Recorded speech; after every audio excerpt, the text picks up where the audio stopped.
Ini, jangan terlalu mendengarkan ocehan-ocehan yang sifatnya negatif.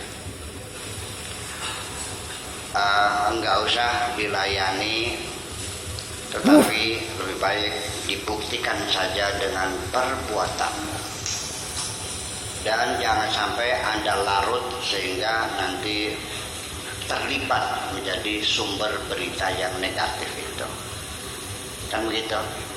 Caranya gimana? Ya lebih baik kita mengatakan saya tidak tahu.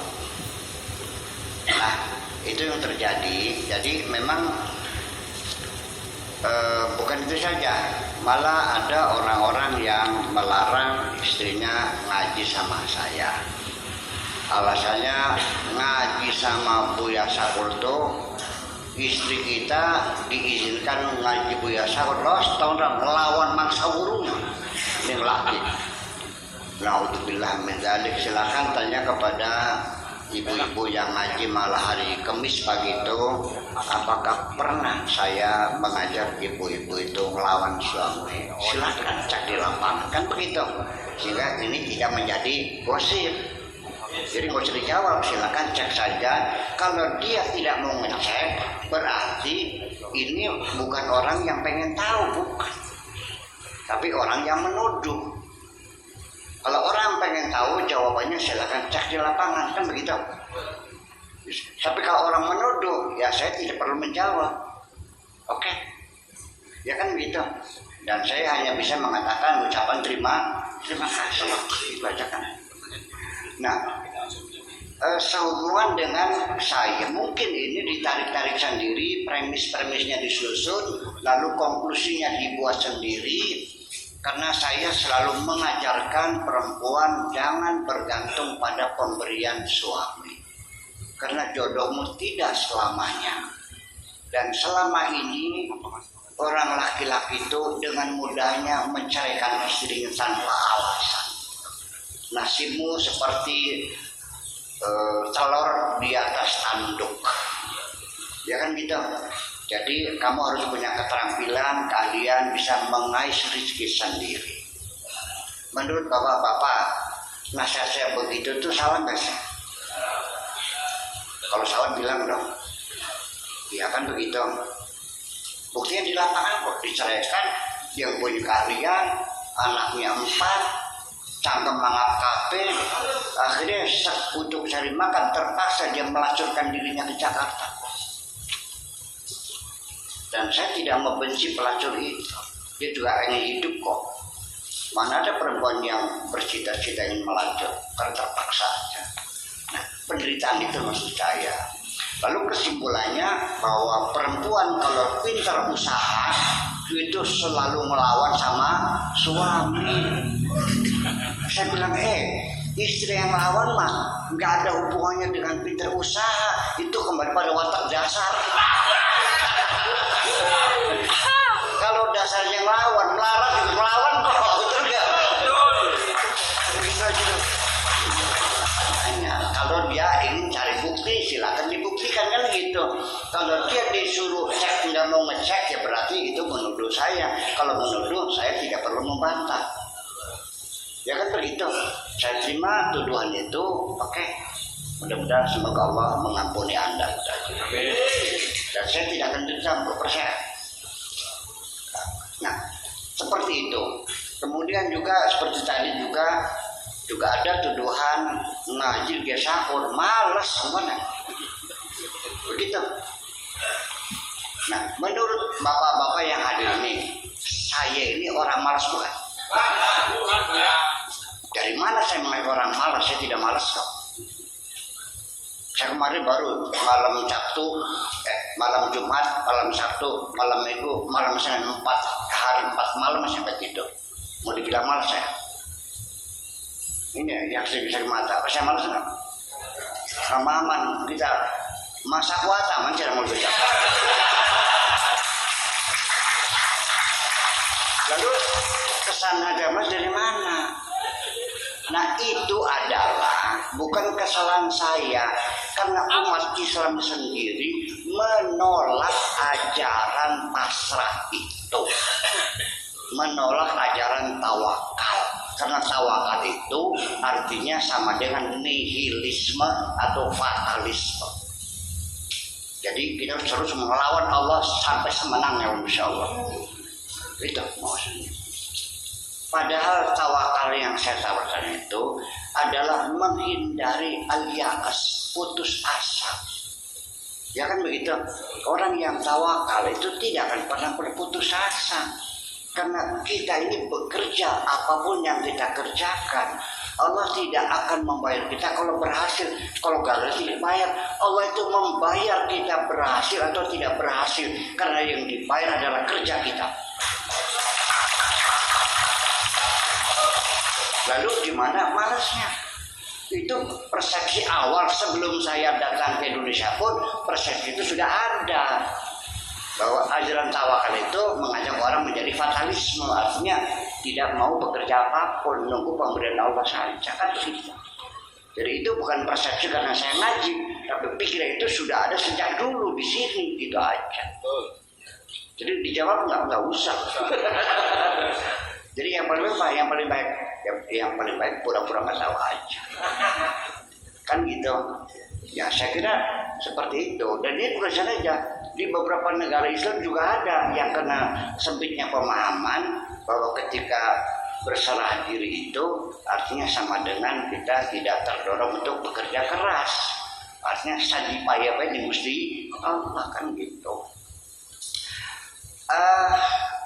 Menjadi persoalan akidah juga sesungguhnya. Karena kita sendiri, saya curiga nih, jangan-jangan di Indonesia sudah jadi Mu'tazilah semuanya. Sekalipun di kitabnya Qaulal Mu'tazilah itu la'natullah alaihim. Di kitabnya gitu. Kata Mu'tazilah, semoga Allah melaknati mereka. Setiap hari kita melaknati Mu'tazilah, tapi pikiran kita sudah jadi Mu'tazilah murni. Bahwa artinya bahwa Allah tidak akan merubah nasib kita kecuali kita yang merubah nasib kita sendiri. Itu yang diyakininya. Bahwa kita yang menentukan, Allah nggak menentukan. Itu kan Mu'tazilah. Jadi ya silakan. Tetapi ketika orang itu saya tuduh Mu'tazilah, marah dia itu. Saya ahli sunnah kok. Dibuktikan. Allah tidak merubah nasib satu kaum kecuali kaum itu merubah nasibnya. Kan begitu. Betul enggak? Di mimbar-mimbar, di masjid-masjid, innallaha la yughayyiru ma biqaumin hatta yughayyiru ma bi anfusihim. Allah tidak akan merubah nasib satu bangsa kecuali bangsa itu merubah nasibnya sendiri. Kalau bangsa itu merubah, Allah akan merubah. Kalau bangsa itu tidak, Allah tidak. Bangsanya ngulon, gusalong ngulon, bangsanya itu jadi gusalong nginjilin manusia. Jadi selama ini Tuhanmu adalah ngintil sama kau. Tuhanmu seperti bayang-bayangmu. Kemana kau pergi dia ngintil. Jadi Allah di bawah komando terserah yang kau inginkan. Gila itu kan. Ini dari mana salahnya? Salah dari terjemahan. Ya kan? Yang hatta aja kecuali. Ilmu dari mana hatta kecuali? Enggak. Adhabu hatta suqi. Saya pergi kecuali pasar kita.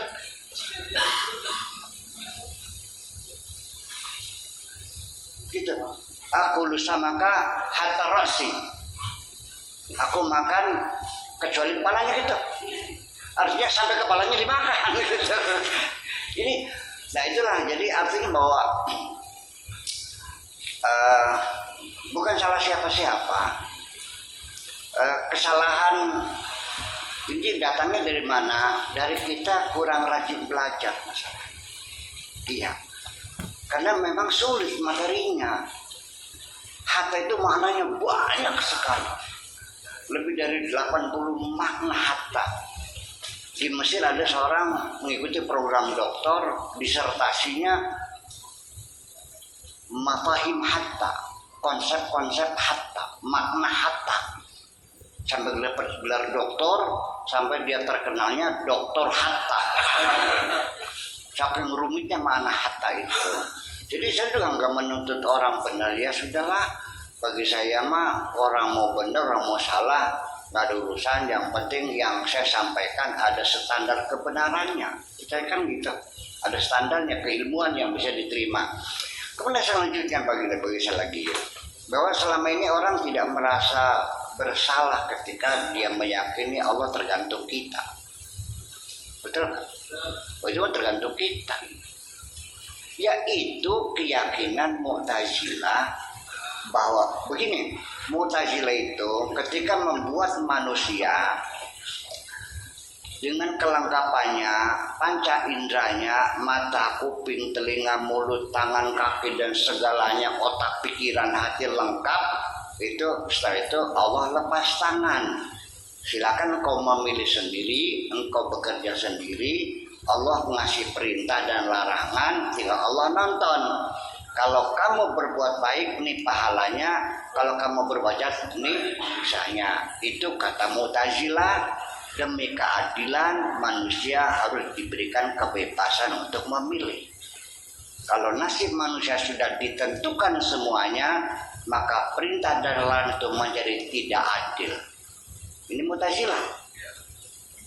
Andaikan tanganmu diikat, kakimu diikat, lalu dilemparkan di tengah lautan, lalu diperintahkan jangan tenggelam, adil enggak? Adil enggak? Yang adil gimana? Ya dibuka dong ikatanya. Berarti manusia harus diberikan kebebasan memilih. Itu Mu'tazilah. Mempersilakan kau itu adalah Mu'tazilah. Kelompok rasional kan gitu. Nah, saya ceritakan lagi ya. Ini persoalannya panjang banget ini Mu'tazilah ini. Kelompok Jabariyah mengatakan bahwa nasib manusia, lahir, rezeki, penyakit, ya sampai kematiannya semuanya sudah disetting oleh Allah semuanya. Kita hanya menjalani takdir itu saja. Ya, kita tidak punya daya upaya apa-apa. Oke. Kemudian Murji'ah itu adalah yang mengatakan apapun yang kita lakukan, dosa atau tidak, itu nanti keputusannya di kemudian hari, Allah yang menentukan. Ahlussunnah wal Jamaah ini, kenapa Ahlussunnah wal Jamaah? Ini dua hal. Jabariyah itu kasusnya begini. Negara di zaman Daulah Abbasiyah mengalami krisis moneter. Artinya kesulitan ekonomi, banyak orang kelaparan. Ini mereka mempertanyakan di mana tanggung jawab negara atas kemakmuran rakyatnya. Kalau nggak bisa turun dong. Ini artinya bahwa kami miskin karena salah urus. Ya kan begitu. Ini yang golongan oposisi adalah Mu'tazilah yang mereka dibantai ya. Sampai 10.000 orang yang mati. Itu para ilmuwan besar. Ya, Mu'tazilah lah yang banyak bekerja membangun ilmu pengetahuan dan disumbangkan kepada dunia. Apakah ilmu metalurgi seperti Beruni, apakah kosmologi, apakah ilmu kedokteran Ibnu Sina, atau filsafat Ibnu Tufel, Al-Kindi, Ibnu Bajjah dan sebagainya ya. Itu disembelih semuanya. Kalau mereka disebutnya kaum rasional yang menuntut keadilan. Oke. Orang Jabariyah itu orang yang pro pemerintah. Jadi melaratmu, miskinmu itu ketentuan Allah, bukan salah raja ngurus. Masing-masing itu mah. Kalaupun rajanya ada juga, kalau kamu nasib melarat tetap melarat gitu. Itu pro status quo. Nah, Ahlussunnah wal Jamaah ini adalah kelompok tengah yang menjadi oposisi takut dipendungi, mendukung pemerintah takut sama Allah kan gitu. Jadi ambillah jalan tengah. Makanya qadha itu ada qadha mubram, ada qadha ghairu mubram. Itu persoalan cari selamat barangnya mas.